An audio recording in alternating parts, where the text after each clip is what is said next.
Oke teman-teman sahabat petisi Ali dimanapun Anda berada, kita saat ini sedang bersama Sekjen Pradi Bersatu, Bang Ade Darmawan. Ya, terima kasih. Beliau adalah orang yang memang militan Jokowi, yang selalu mendukung Pak Jokowi. Yang malam beliau selalu berpikir bagaimana Rismon CS ini masuk dalam kandang.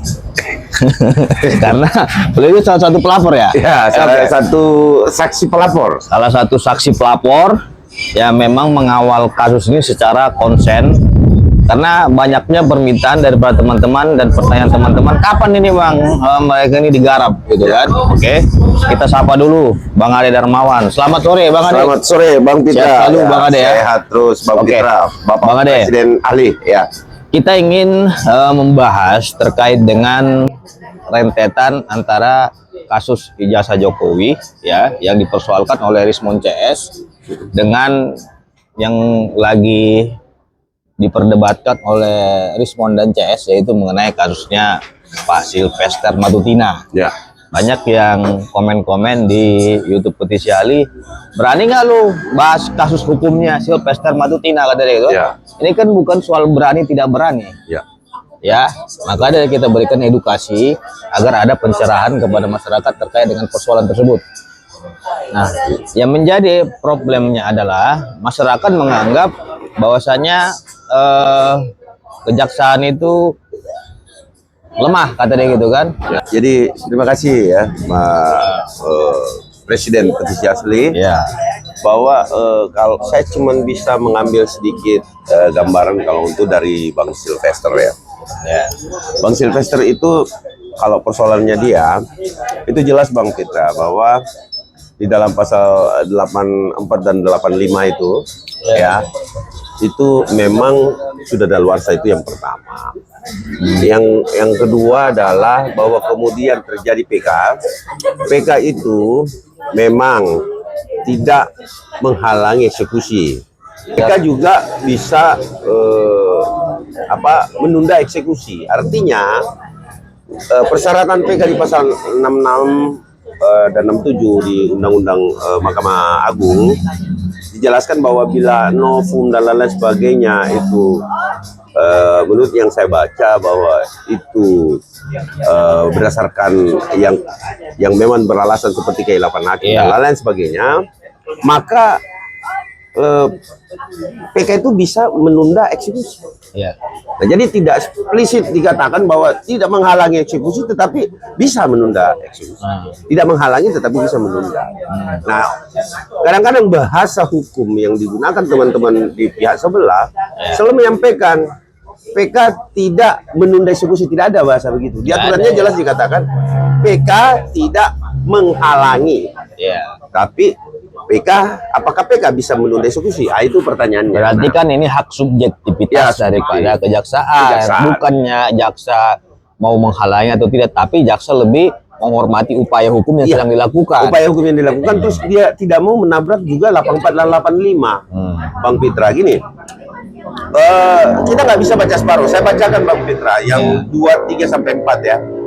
Nah, di dalam pasal 84 itu, pasal satunya saja itu jelas yang mengatakan kewenangan menjalankan pidana hapus karena daluarsa. Artinya, kalau kita berbicara hapus berarti tidak ada lagi persoalan. Terus kemudian tenggang daluarsa mengenai semua pelanggaran lamanya 2 tahun. Kalau untuk pelanggaran, ya. Terus mengenai kejahatan yang dilakukan dengan sarana percetakan lamanya 5 tahun. 5 tahun. Nah, terus dan mengenai kejahatan-kejahatan lain lamanya sama dengan tanggung daluarsa bagi penuntutan pidana, penuntutan pidana ditambah sepertiga. Artinya dia dituntut berapa? Bang Sylvester itu dituntut cuma 2 tahun. Bang Pitra. Cuma 2 tahun ya. Cuma 2 tahun dituntut. Kalau ini penuntutan. Nah, tetapi di pasal 3 Bang Pitra itu tidak membahas tentang penuntutan. Dia membahas tentang putusan. Nah, bagaimana bunyinya ini? Bagaimanapun juga dia pasal poin 3 ya. Bagaimanapun juga tenggang daluarsa tidak boleh kurang dari lamanya pemindanaan.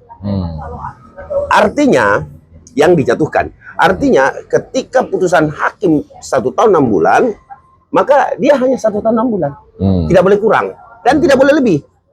Kalaupun misalkan ada persepsi mengatakan bahwa dia kan dituntut 1 tahun 6 bulan ditambah sepertiga, oke kita tambah sepertiga. Iya. Berarti 3 tahun tambah sepertiga, berarti sepertiga itu berarti 1 tahun dibagi 3. Iya. Kan begitu? Iya. Nah kalau sepertiga dari 1 tahun 6 bulan itu berapa? Kan begitu, berarti ditambah itu, ditambah 1 tahun 6 bulan, ditambah sepertiga itu masih 5 tahun, 5 tahun lebih dia kenanya. Ya. Terus wewenang menjalankan pidana mati tidak berdaluarsa. Oke. Ini putusan. Nah di 85 tenggang daluarsa mulai berlaku sejak esok hari setelah putusan hakim. Nah, kemarin saya berdialog, selalu diarahkan ke penuntutan. Taruhlah, katakanlah 4 tahun sudah selesai. Tuntutan sudah selesai. Ya, apalagi yang dibahas? Dia bilang Kenapa tuntutannya. diarahkan ke penuntutan? Penuntutan sudah selesai dilakukan. Dia bilang tuntutannya. Jadi saya nggak ngerti apa yang mereka baca. Tuntutannya 4 tahun. Loh, itu ancaman hukuman. Ancaman hukuman 311. Ingat, dan Bang Sylvester itu dijatuhkan pasal 311 dalam putusan. 311 dakwaannya 311, kemudian di 311, tetapi yang dikabulkan oleh pengadilan putusan itu cuma 311, kemudian tuntutannya itu 2 tahun, lebih di bawah lagi. Nah, oke. Katakanlah 4 tahun, kita pakai ancaman pidananya 4 tahun 311 ditambah sepertiga,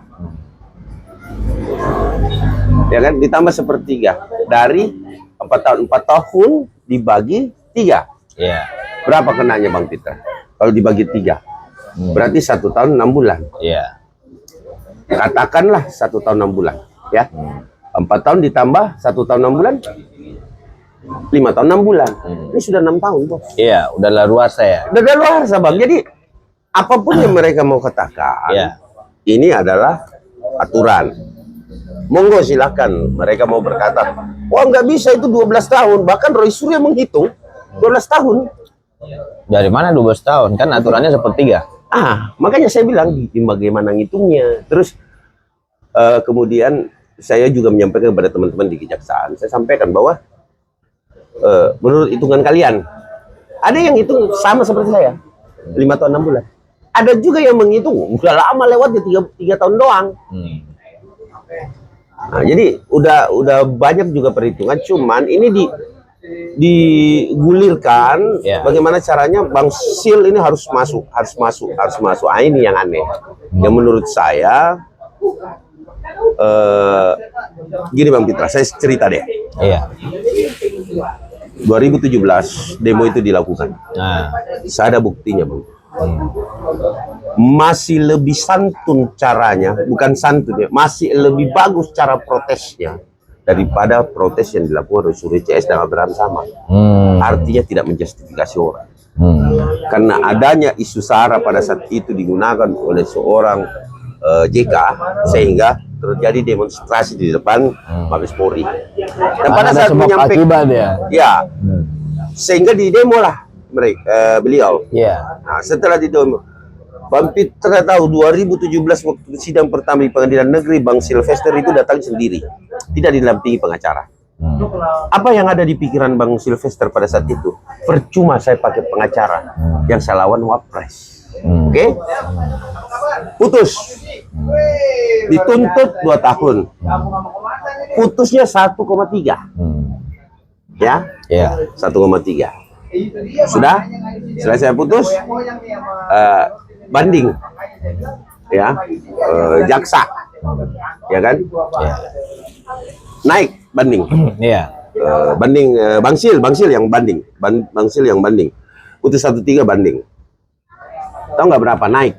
Menjadi 1,6. Kasasi lagi Bang Sil. 1,6 lagi.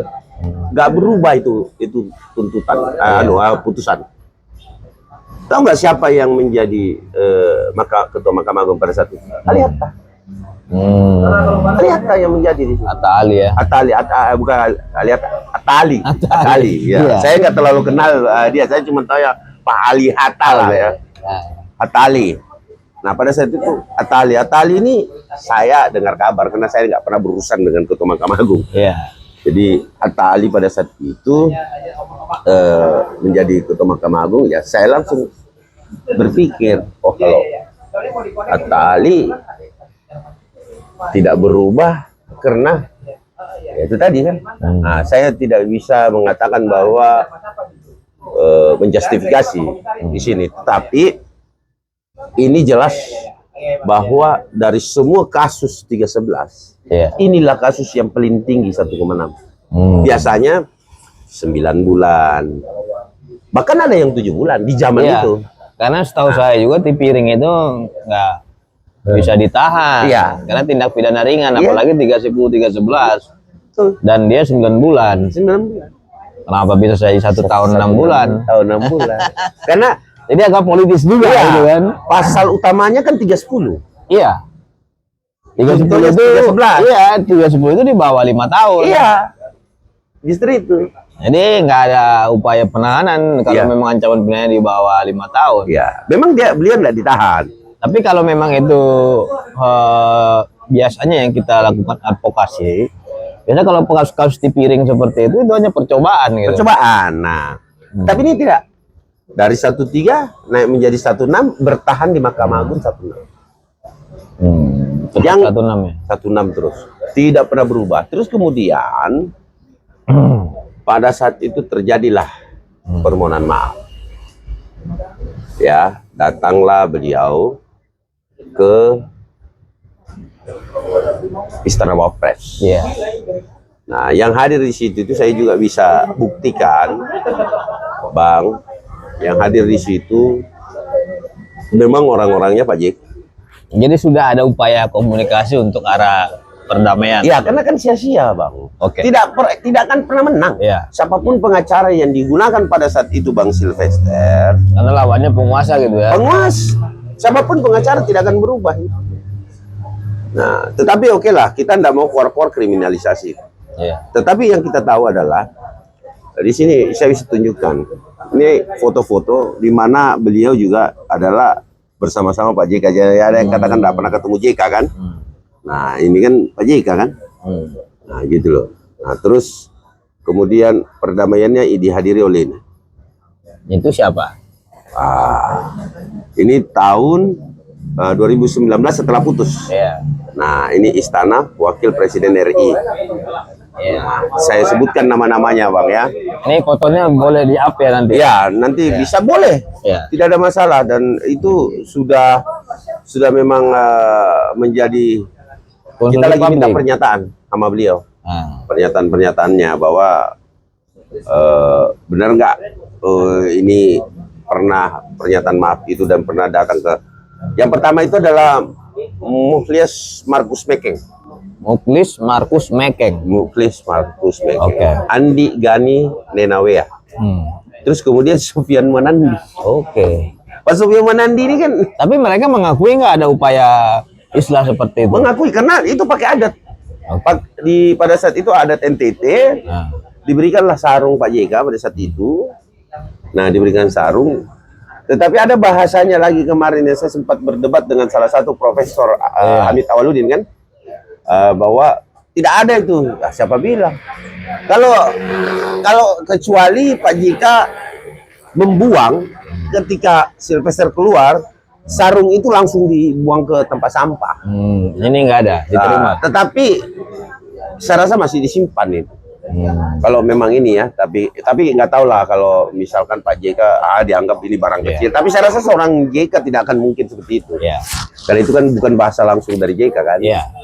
Nah, jadi itu yang terjadi, sehingga menurut kami asas kemanfaatan hukum juga itu kan harus kita laksanakan.